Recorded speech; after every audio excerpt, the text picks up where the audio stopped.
So I picked up Code Vein kind of on a whim. I didn't really hear much about it when it was in development. It kind of just passed me by. I've actually found that this is the best way for me to deal with upcoming games. I could sit there and look up all the new games that are scheduled to come out and get all excited, and then have less fun with the games that I currently have at my disposal, as I really wish I was just playing the Final Fantasy VII Remake. Anyways, Code Vein was just there one day. I checked out a quick video, saw it was like anime Dark Souls, and that was it. I bought it. And then, believe it or not, I started playing it. I was actually pretty impressed straight out of the gate. The graphic style has a nice, clean anime look to it, but it doesn't go over the top, usually. It definitely has its fan service moments, but those don't really bother me as long as they're kept within a certain amount of reason. Anime boobs aside, I found the characters to be pretty well designed and likable. The story was a complete mystery at first. You think you are being brought back to life, not really sure why, but there's fighting that needs to be done. You're a revenant, or an undead vampire, who needs the taste of blood to keep from going insane. There are others like you, lots in fact. Most of them are hell-bent on getting these things called blood beads, so they can pay them to their human overlords as tax for some reason, or just drink them themselves. You eventually meet some friendly people, and that's when the story really begins. I'm not going to go too much into the story in this video, as I don't want to spoil too much, but I also just doubt my ability to give a proper explanation anyways. It's an anime story, so there's lots of twists and turns, confusing elements that keep you on your toes, and actually looking forward to learning more about it. It's well done, and I like it. I was actually reminded of my time with Final Fantasy XIV, where the cutscenes were actually a reward for killing the boss. Since most of the characters you hang out with are actually pretty likable, it creates opportunities for some genuine sad moments and also some happy, feel-good moments as well. It's good. The story and characters are good, in my opinion. I played the game with Japanese voiceovers, which is what I've been doing ever since I realized that this resolves a lot of my problems with bad English voice acting. It seems like the English voice acting is actually pretty decent in this game, but I don't have enough experience to give you a real statement about it. The Japanese voice acting was great though, and I don't know if I'd be able to tell if it was bad anyways, which is kind of funny, but also the reason why I use the Japanese voiceovers. The gameplay is also good. It is obviously very Souls-like, being created and published by Bandai Namco, the same team who published all of the Souls games except for Bloodborne. You have haze, which are souls, missiles, which are bonfires, creative level design that gets off on being interconnected in surprising ways, although not so surprising after a while. You have backstabs, parries, dodge rolling, two-handed strength builds, one-handed dex builds, caster builds, etc. You get the point. It does, however, add its own unique twist to these systems. My favorite ones so far are the gifts, which are either passive or active abilities that you can use to really change up the gameplay. The active abilities are actually really flashy and cool, and also incredibly helpful. You also get active buffs like adding fire to your weapon or an ice barrier that lowers ice damage. I found these skills to be very engaging and added a lot to the combat. You have a limited amount of Ichor, or MP basically, based on the blood code that you're using, so you're always deciding whether or not you should spend it on buffs or active abilities. The game is also designed with co-op in mind. By default, you have an AI companion, who for once is actually pretty damn useful. I actually started the game with the idea that I was going to solo it without a companion, as I heard beforehand that this was possible, and since I'm a Souls veteran, I thought that this would be how I wanted to play. I did eventually hit a difficulty spike though, and finally decided to bring along Yakumo, and him and I have been best buds ever since. In fact, this gives me a chance to highlight one potential negative with the AI ally system. Yakumo is too strong, and I think it's very clearly the best AI companion. He has a lot of health, he does a shit ton of damage, and he knocks monsters around with ease with his big fat two-handed sword. That said, there are still moments later in the game where I felt that if I didn't have him, some areas and bosses would be incredibly difficult. And even with him, some moments were pretty tough. Another area where this game really shines is its customizability. Starting from the beginning, it has an incredible character creator, especially if you're an anime fan. You can really dive deep and make your own perfect anime person, complete with yellow hair or weird, obnoxious accessories.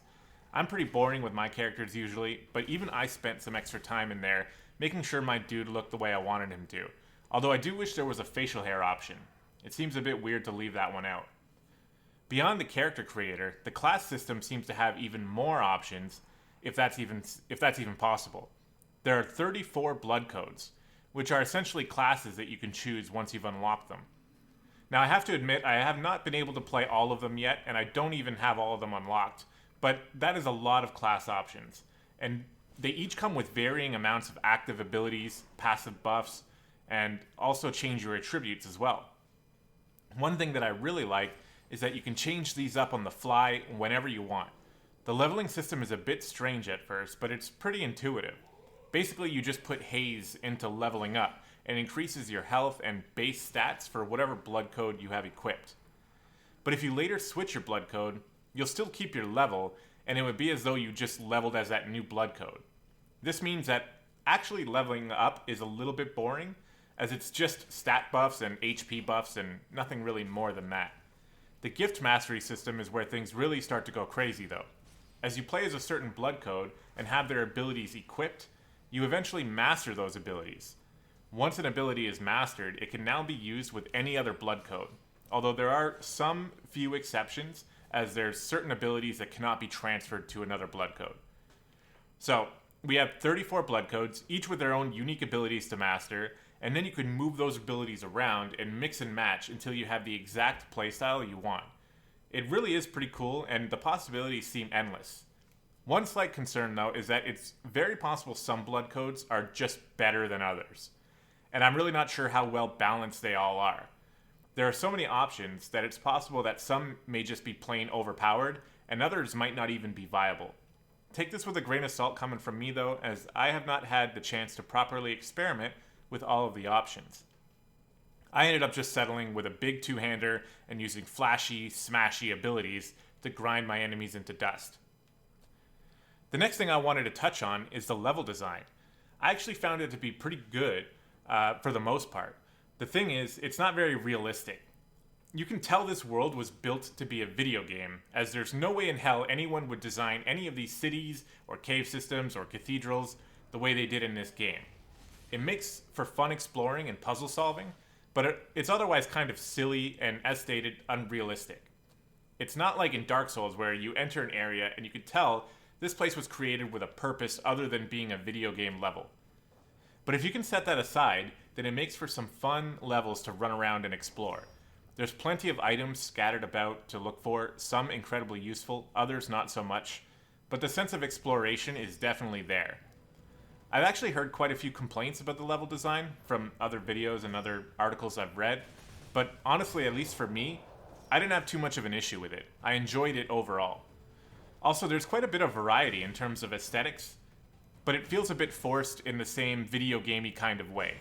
You'll be fighting in caves, temples, desert lands, burning cities, snowy mountains, and yes, even a damn swamp-like area with tons of knee-deep water that hampers your movement. It's great for level variety, but after a while you start to realize the game is looking for reasons to give you different looking areas to run around in, even if it doesn't make much sense how all these areas could be connected in any way. So, I've been talking up this game almost the entire time here, but let's take a look at some of my more negative opinions about the game. First off, the weapon variety. There are many different weapons to find and upgrade, but there's only 5 weapon types: one-handed sword, two-handed sword, halberd, two-handed hammer, and bayonet. And while the two-handed sword and two-handed hammer might have slightly different movesets, the difference is pretty small in my opinion. I wish we had more weapon types. Again, comparing to Dark Souls, where there are so many different weapons to choose from, this game seems lacking in that specific category. Also, enemy variety. While the enemies look very cool and interesting, as you go through the game, you start to notice the similarities and reskins. You got your small, jumpy enemies, your normal-sized humanoids, your tall, lanky, long-reach dudes, and your big, fat, heavy weapon swingers. Some enemies will also cast some spells and shoot you from afar, but overall, I found it to be a little samey. Now, I don't know if this is an unpopular opinion, maybe it is, maybe not, but I think the bosses are a bit underwhelming as well.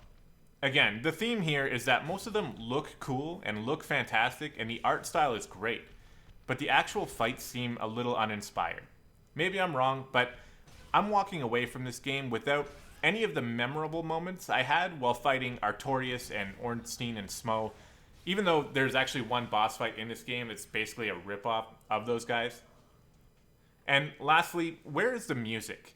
With two caveats, the memory sequences actually do have a really nice song that you get to hear quite a lot by the end. And the final song that plays after you beat the final boss is very good and suits the moment very well. But other than that, I found the music to just not be very memorable.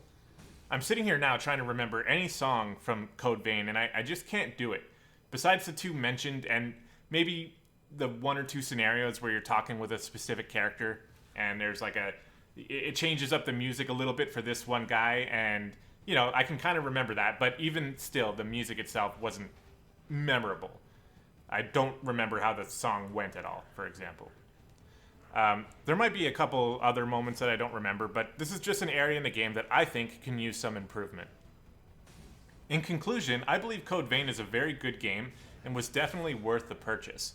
If you like the Souls games, you're probably going to like this game. If you like anime, you're probably going to like this game. If you despise anime, then you might still like the gameplay here, but the story might put you off a bit. Who knows? I'm not really an anime guy, but I liked it. If Bandai Namco ever came out with a Code Vein 2 or an expansion, I would buy it without question.